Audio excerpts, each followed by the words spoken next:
반갑습니다.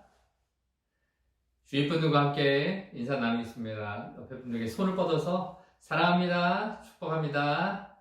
함께 나누겠습니다. 사랑합니다. 축복합니다. 네, 한국에서는 이번 주간이 설 구정 명절입니다.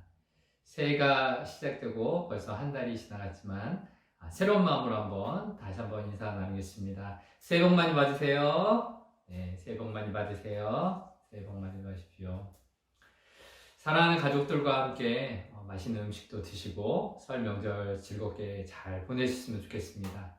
멀리 가족들이 떨어져 계시다면은 전화로라도 안부 인사를 나누시고 또 주님의 사랑을 함께 나누시길 바랍니다. 네, 말씀 시작하기 전에 기도하겠습니다.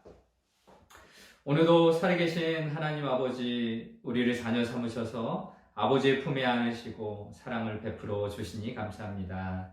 오랫동안 지속되는 코로나 상황 속에서도 모든 성도님들과 교회를 지키고 보호해 주시니 감사드립니다.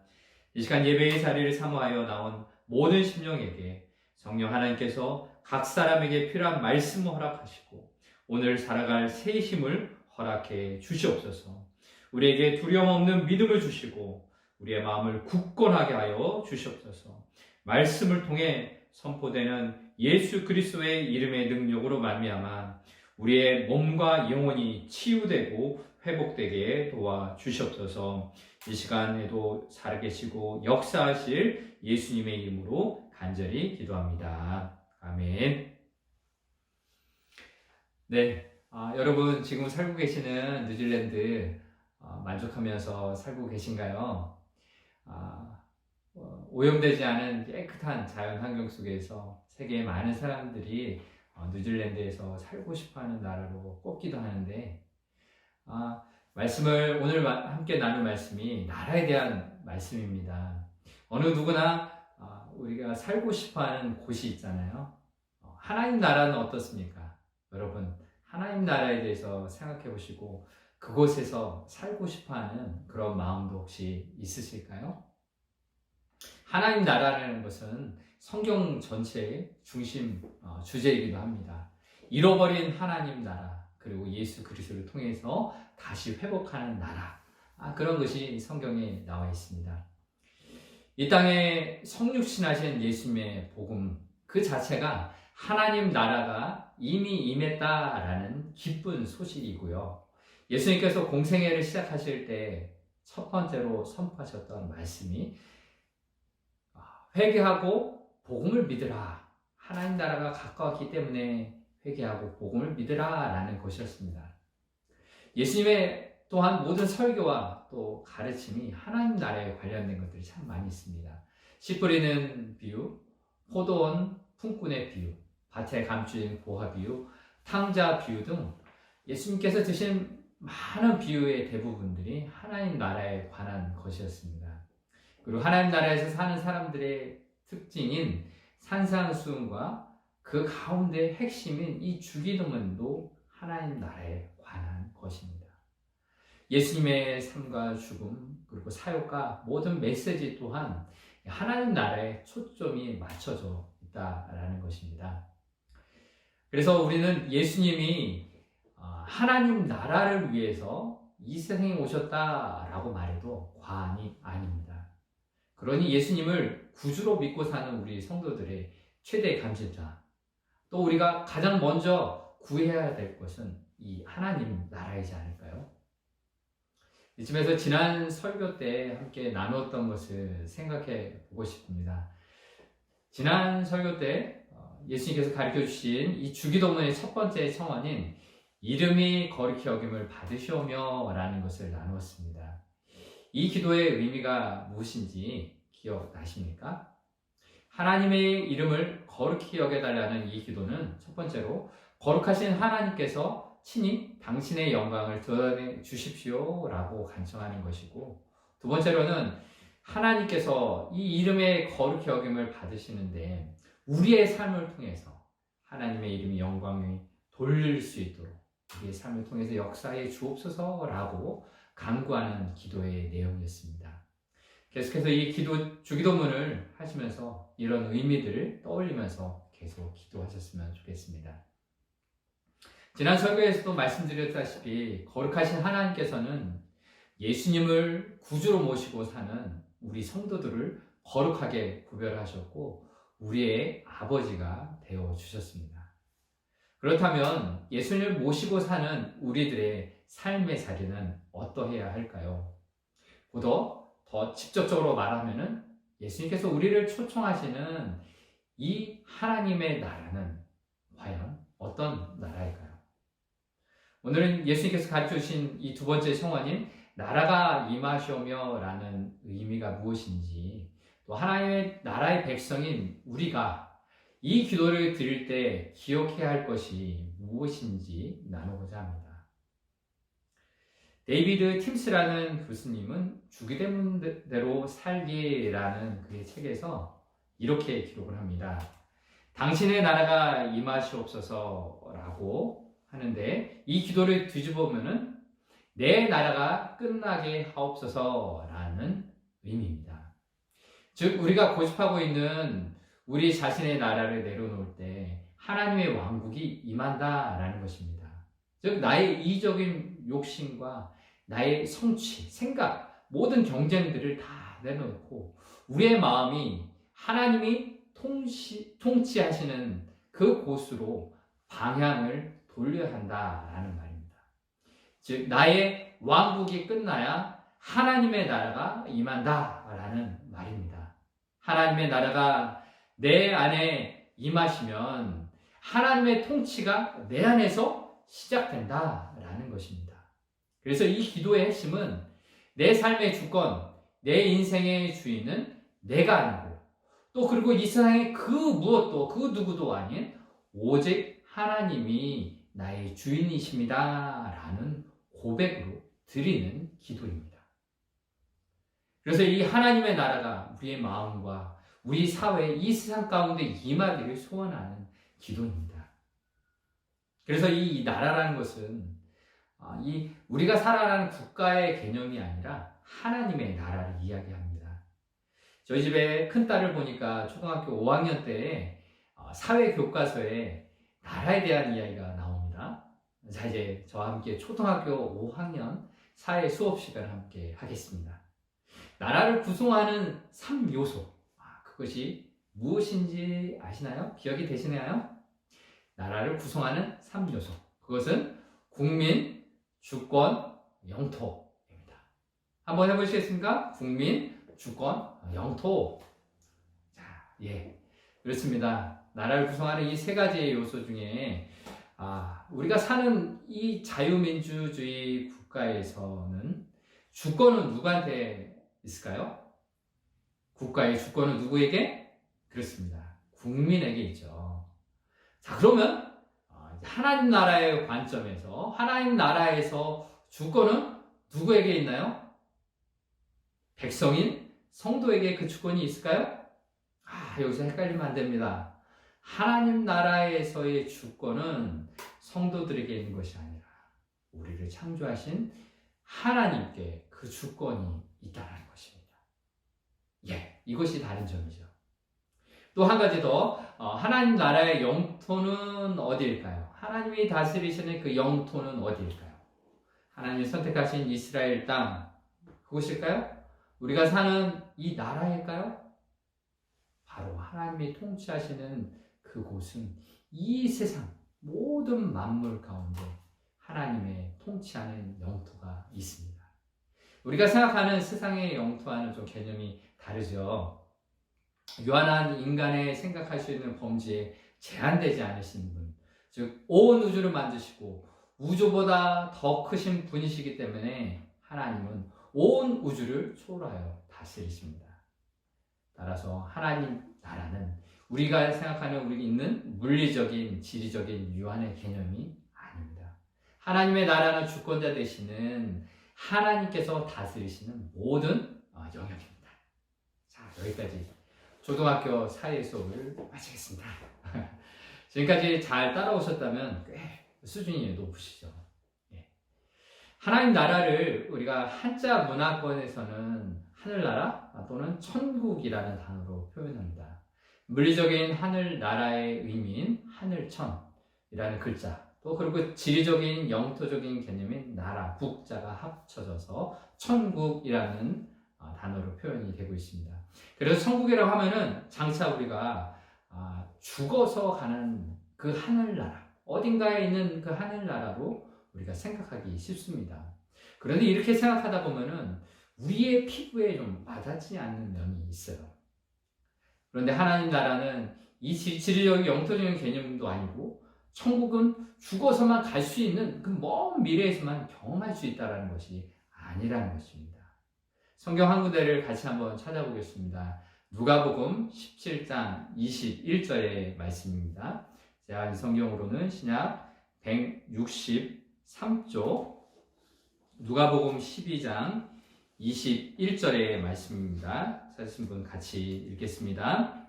여기 있다 저기 있다고도 못하리니 하나님의 나라는 너희 안에 있느니라. 아멘. 하나님의 나라는 어디에 있다고 말씀하고 있습니까? 바로 너희 안에, 우리 안에 하나님의 나라가 있다라고 말합니다. 천국은 죽어서 가는 곳이 아니라 지금 우리가 살아가고 있는 이곳에서 누릴 수 있는 나라가 하나님 나라입니다. 이 땅에서도 천국을 누릴 수 있다는 것이죠. 바로 예수님께서 이 땅에 성육신 하심으로 말미암아 하나님의 나라는 시작되었습니다. 그래서 바로 여기에 우리가 있는 이곳에 하나님의 나라를 경험할 수가 있습니다. 성경에는 이 하나님의 나라가 많이 표현되고 있는데, 이 하나님의 나라라는 것은 주권자 되시는 하나님께서 다스리는 영역이라고 함께 생각해 보지 않았습니까?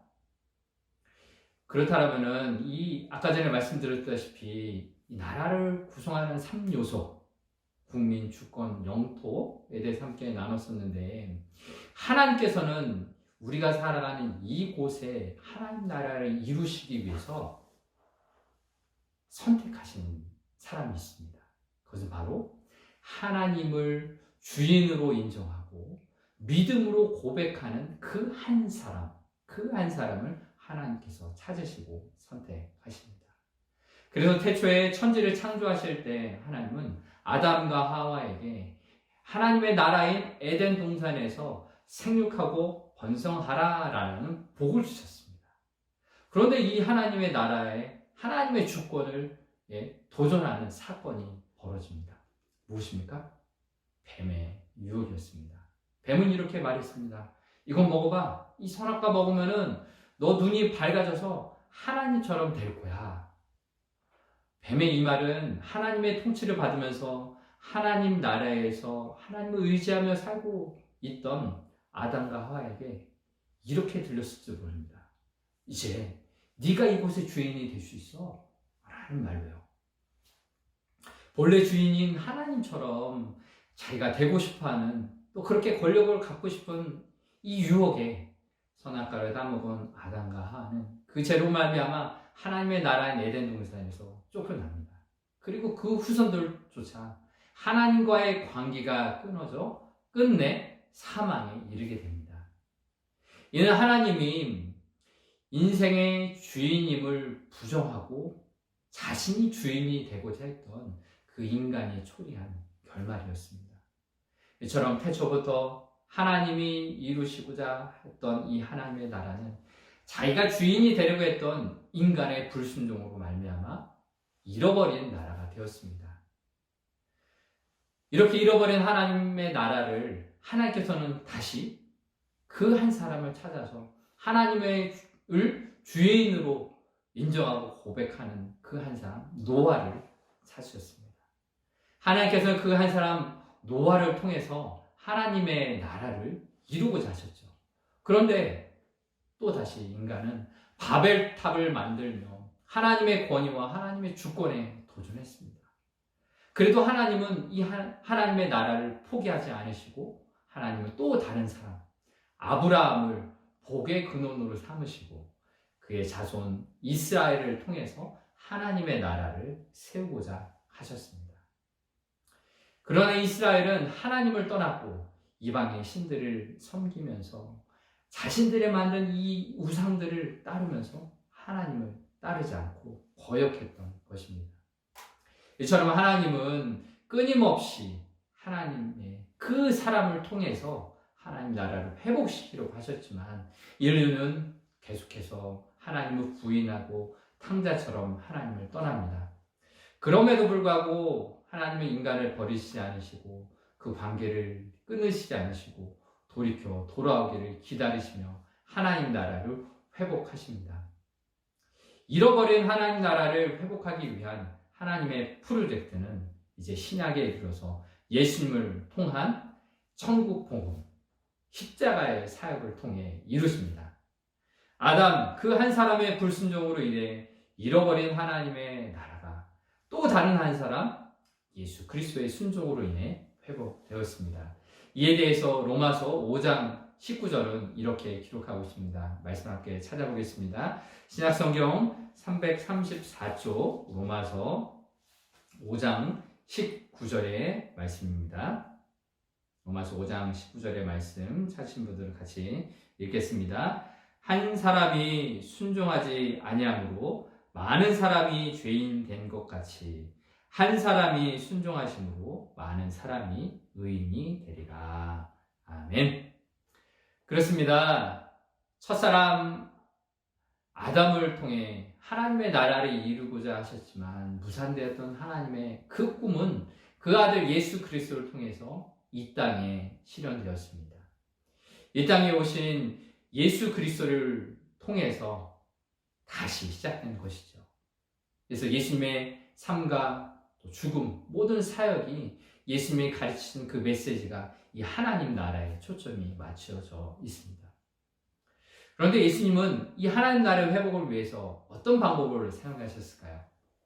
어떤 물리적인 개념의 국가나 제도를 만드셨나요? 그렇지 않으셨죠? 예수님은 오직 사람을 세우셨습니다.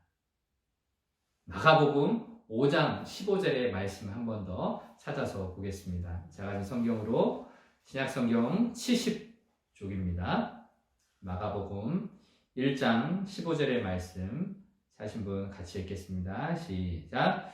이르시되 때가 찼고 하나님의 나라가 가까이 왔으니 회개하고 복음을 믿으라 하시더라. 아멘.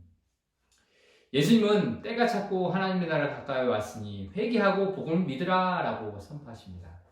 예수님께서는 회개하고 복음을 믿는 그 한 사람을 찾으셨습니다. 우리 인간의 내면 가운데 가장 깊숙한 곳을 들여다보면 자기 중심성이라는 것이 있습니다. 에덴 동산에서 아담과 하와가 뱀의 말에 유혹됐던 것을 기억하시죠? 선악과를 먹는다라는 하나님의 말씀에도 불구하고 선악과를 먹어봐. 그런다고 죽지 않아. 오히려 너희 눈이 밝아져서 하나님처럼 선과 악을 분간할 수 있게 될 거야 라고 뱀이 말했던 것입니다. 그런데 그 뱀은 오늘 우리에게도 이렇게 속삭입니다. 괜찮아. 네가 원하는 대로 해도 괜찮아. 네 마음대로 해도 괜찮아. 내 인생의 주인은 하나님이 아니라 바로 너야. 네가 원하는 대로 먹고 마시고 즐겨. 그래도 괜찮아. 이런 유혹이 여러분의 마음속에서도 들리지 않나요? 하나님께서는 이런 세상의 목소리로부터 돌이켜 내 안에 있는 내가 하고 싶어하는 내 중심성, 이 죄를 회개하고 하나님 중심성으로 돌아오는 그 한 사람, 인생의 주인이 내가 아닌 하나님이십니다 라고 고백하는 그 한 사람을 찾고 계십니다. 여러분 김치 좋아하시나요?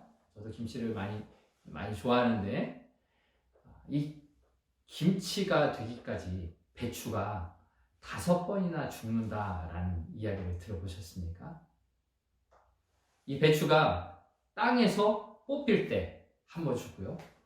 또 배추통이 쫙 갈라질 때 또 2번 죽고, 또 이번에는 소금에 팍팍 절여질 때 또 3번째 죽고요. 이번에는 매운 고춧가루 짠 젓갈로 번복이 되면서 또 네 번째 죽게 되고요. 마지막으로는 장독, 이 항아리에 묻혀서 담겨져서 땅 속에 묻히면서 마지막으로 죽어야지만 제대로 된 김치의 맛을 우리가 먹게 된다는 것입니다. 이 배추도 5번이나 죽어야지 비로소 맛을 내는데, 우리 안에 있는 이 자아 중심성, 내가 하고 싶어 하는 대로 하고 싶어 하는 이 옛 자아가 죽어야 하는데 그게 정말로 쉽지 않은 것 같습니다. 그래서 사도 바울도 고린도전서 15장 31절에서 이렇게 고백합니다. 나는 날마다 죽노라. 나는 날마다 죽노라 라고 말할 정도로 내 자신을, 내 옛 자아를 죽이는 것이 얼마나 힘든 일인지를 사도 바울도 고백하고 있지 않습니까? 그래서 이 첫사람 아담도, 그리고 성경에 나오는 많은 믿음의 사람들도 넘어지고 자빠지고 그 유혹에 걸렸던 것입니다. 그런데 하나님께서는 예수님을 통해서 우리에게 복음을 주셨죠. 즉 예수 이름을 믿는 자들에게는 하나님의 자녀가 되는 권세를 허락해 주셨습니다. 요한복음 1장 12절의 말씀이죠.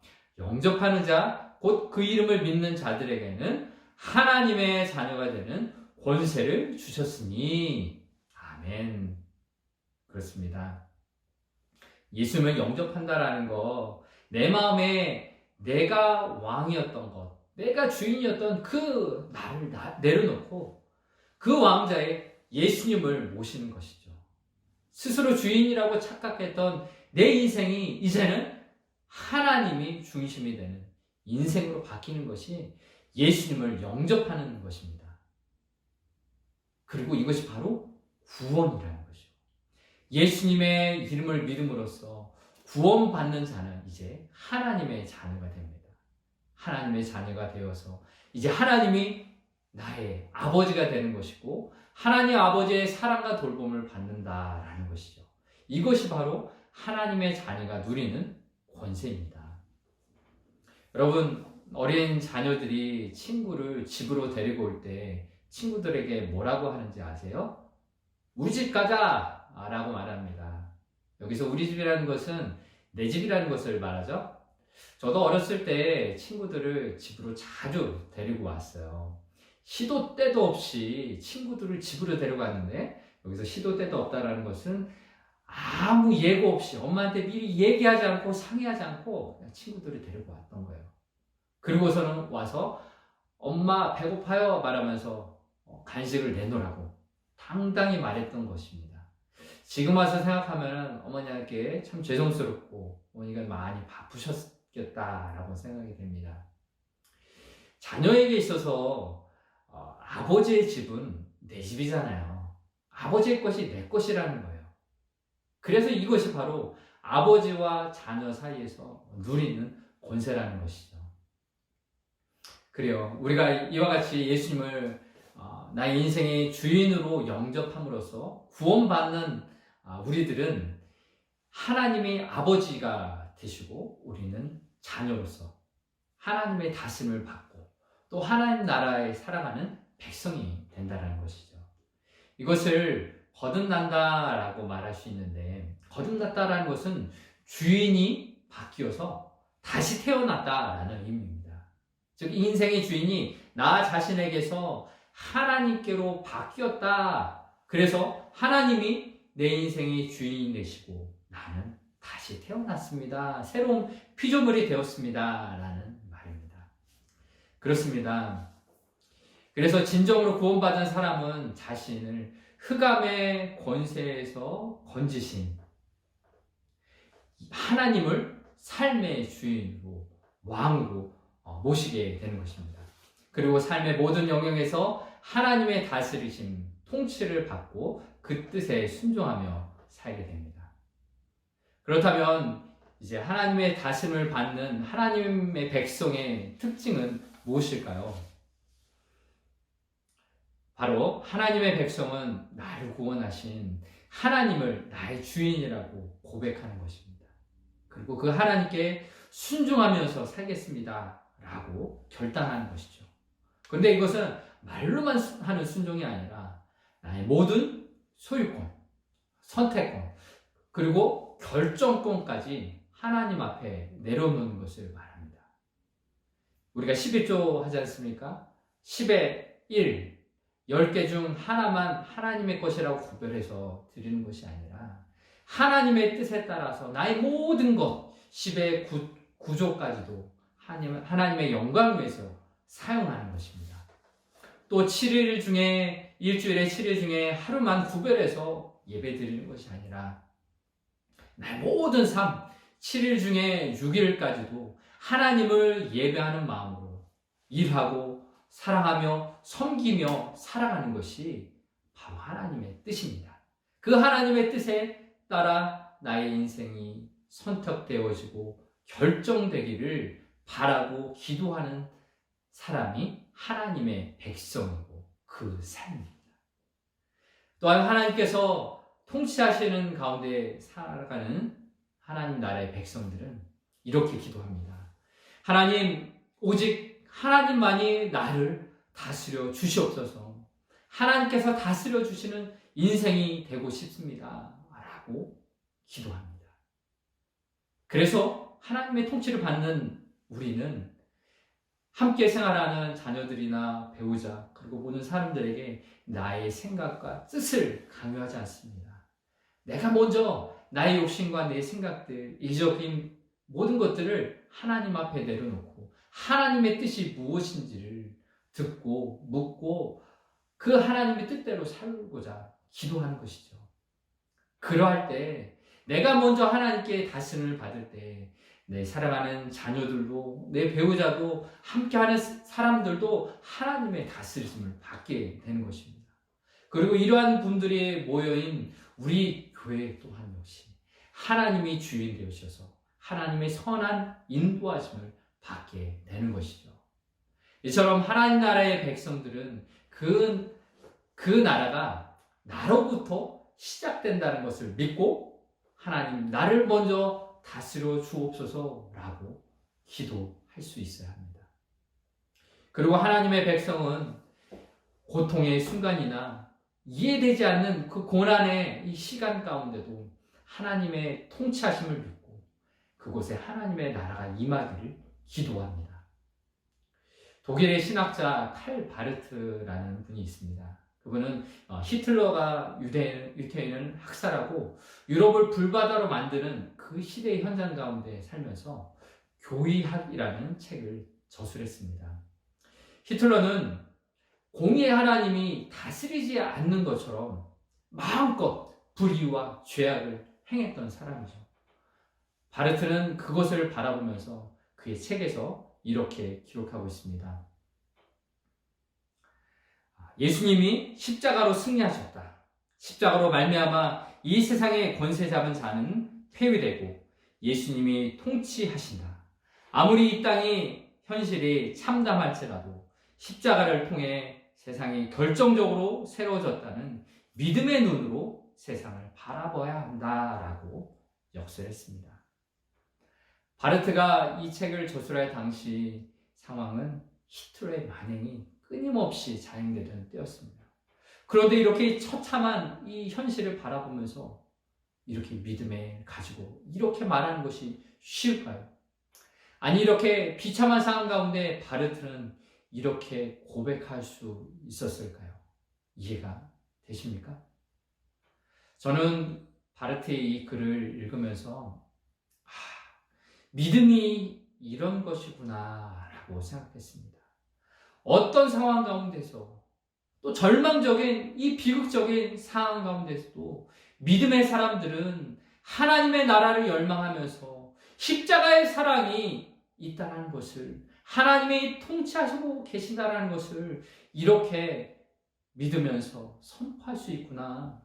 그리고 바로 그곳에 하나님의 나라가 임하기를 소망하고 있구나. 이것을 깨닫게 되었습니다. 여러분, 우리는 지난 2년여간 코로나로 인해서 힘들었던 시간들을 지내고 있습니다. 그런데 믿음의 눈으로 바라보면서 하나님께서 함께 하셨다, 하나님께서 다스릴 것이다 라고 고백할 수 있습니까? 빈부귀천을 또 지위 고하를 막론하고 세계의 모든 사람들이 힘들어하고 있는 이때, 코로나 바이러스로 인해서 힘들어하고 있는 이 현실 세계에서 십자가의 구속은 과연 어떤 의미가 있을까 생각해 보셨습니까? 예수님을 믿지 않는 사람들은 이 고통의 시간 가운데 너희가 믿는 하나님은 도대체 어디에 계시냐라고 반문할 수 있지만, 하나님의 자녀된 우리는 이렇게 고백할 수 있습니다. 아무리 이 땅의 현실이 힘들고 어려울지라도 하나님은 살아계십니다. 하나님은 역사하십니다. 하나님은 다스리십니다. 하나님이 이 땅을 통치하십니다. 라고 고백할 수 있습니다. 하나님 나라를 사는 하나님의 백성들은 이 현실을 보면서 현실에 맞추어서 복음을 해석하는 것이 아니라 복음을 통해서 절망스럽고 고통스러운 이 현실을 믿음의 눈으로 바라보고 해석할 줄 압니다. 성도 여러분, 여러분의 심령에 예수 그리스도의 복음에 대한 확신과 구원의 소망이 충만하길 주의 이름으로 축복합니다. 복음에 대한 확신과 또 구원에 대한 소망을 가지고서 오늘 바로 여기에 우리의 삶의 주인 되어 주시는 하나님의 나라가 임하게 해달라고, 하나님께서 다스려 달라고 우리는 간청할 수 있습니다. 이것이 주님께서 가르쳐 주신 이유입니다. 하나님의 나라가 이미 예수님께서 오셨을 때 이 땅에 임했습니다. 그리고 나라가 임하시오며 라고 강구하는 그 한 사람을 통해서 하나님의 나라는 오늘도 지금도 확장되고 있습니다. 우리는 이 강구를 드리면서 우리의 마음 가운데 우리의 가정과 일터와 삶의 모든 자리에서 하나님의 나라를 경험할 수 있기를 바랍니다. 하나님 나라에 대한 이 소망의 기도가 계속될 때 당신의 나라를 하나님께서 친히 이루어 가실 것입니다. 비록 때때로 우리의 눈앞에 보이지는 않을지라도, 우리가 느끼지 못할지라도, 그러나 하나님은 오늘도 지금도 우리의 삶 가운데 하나님의 뜻을, 하나님의 나라를 이루어 가고 계십니다. 이제 말씀을 맺겠습니다. 식물을 키워보신 분들이라면 햇빛을 거부하는 식물은 죽을 수밖에 없다라는 사실을 잘 알고 계실 겁니다. 물론 이 태양볕을 보지 않는다고 해서 식물이 갑자기 죽지는 않습니다. 하지만 서서히 죽어가는 거죠. 또 뿌리를 잘린 나무도 갑자기 죽지는 않습니다. 서서히 죽어가죠. 이 같은 자연의 이치도 우리의 인간 속에 동일하게 적용됩니다. 인생의 주인이신 하나님을 내가 오늘 인정하지 않더라도, 내가 하나님의 뜻을 거부하고 내 멋대로 오늘 살아가도 오늘 나의 삶에는 갑자기 무슨 일이 일어나지 않을 수도 있습니다.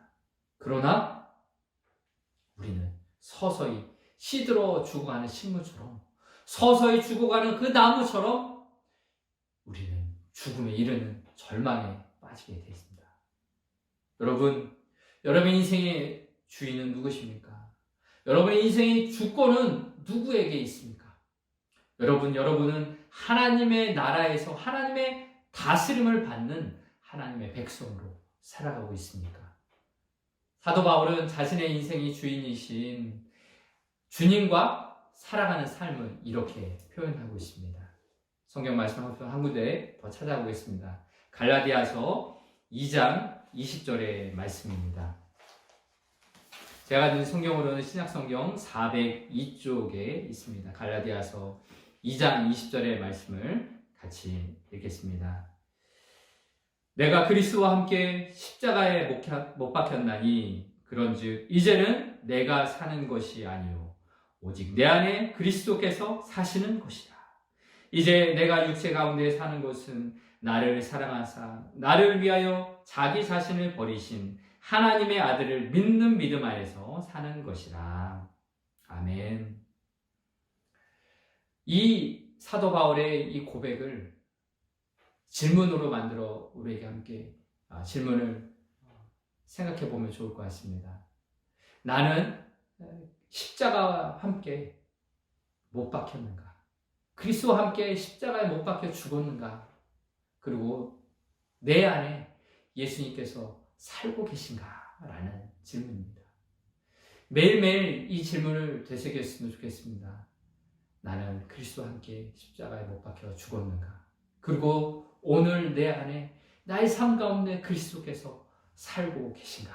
라는 질문입니다. 오늘도 하나님께서는 한 사람을 찾고 계십니다. 바로 우리의 인생의 주인 되시는 하나님을 찾고 인정하고 고백하며 하나님 나라 안에서 살아가는 그 한 사람, 그 한 사람을 찾고 계십니다. 비록 삶은 힘들고 어렵고 이해되지 않는 고난이 연속일지라도 오늘 삶의 자리에서 예수님을 의지하고 지금도 일하시고 역사하시는 그 하나님을 신뢰하고 오늘 나의 삶을 다스려 주옵소서, 하나님의 뜻으로 인도해 주옵소서, 하나님의 나라가 나의 삶 가운데 임하여 주옵소서라고 기도할 수 있기를 바랍니다. 바로 저와 여러분이 하나님께서 찾으시는 그 한 사람이기를 축원합니다. 우리의 삶의 현장 속에서 그 하나님의 나라가 경험되기를 축복합니다. 함께 기도하겠습니다. 사랑의 하나님 아버지, 오늘도 이 땅을 다스려 주심을 믿음의 눈으로 바라봅니다. 이미 임했으나 아직은 완성되지 않은 하나님의 나라에 사는 우리가 그 나라에 더 온전히 임하게 하기를 간절히 기도합니다. 기도함으로 그 나라를 확장하는 사명을 감당하게 하시고 우리 안에 하나님의 나라가 임하게 하여 주옵소서. 그 나라가 더 자라서 삶의 현장에서 더 풍성한 열매를 맺게 도와주시옵소서. 이 땅에서 하나님 나라의 백성으로서 받는 고난으로 인해서 낙심하지 않게 하여 주시고 오직 하나님만을 신뢰하고 찬양하며 하나님의 자녀로서의 특권을 누리게 하여 주시옵소서.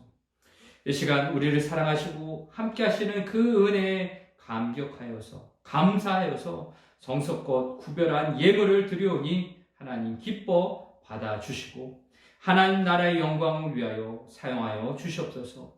이 시간 이 예물뿐만 아니라 우리의 몸과 마음, 우리의 삶도 주님 앞에 드려오니 우리의 삶의 현장 가운데 임하셔서 하나님의 선하신 뜻이 이루어지도록 역사하여 주옵소서. 우리의 가정마다, 학교마다, 일터마다 하나님이 주시는 지혜와 능력으로 살게 하여 주시고 병상의 자리에서 몸과 마음이 힘든 우리 성도님들에게 치유와 회복의 은혜를 더하여 주시옵소서. 또한 우리 사랑하는 어린 자녀들, 또 우리 어르신에 이르기까지 코로나로부터 안전하게 보살펴 주시고 하루하루 건강하게 살도록 도와주시옵소서. 또한 하나님의 뜻으로 우리 교회 가운데 역사하시고 하나님의 은혜와 사랑이 충만하게 하여 주시옵소서.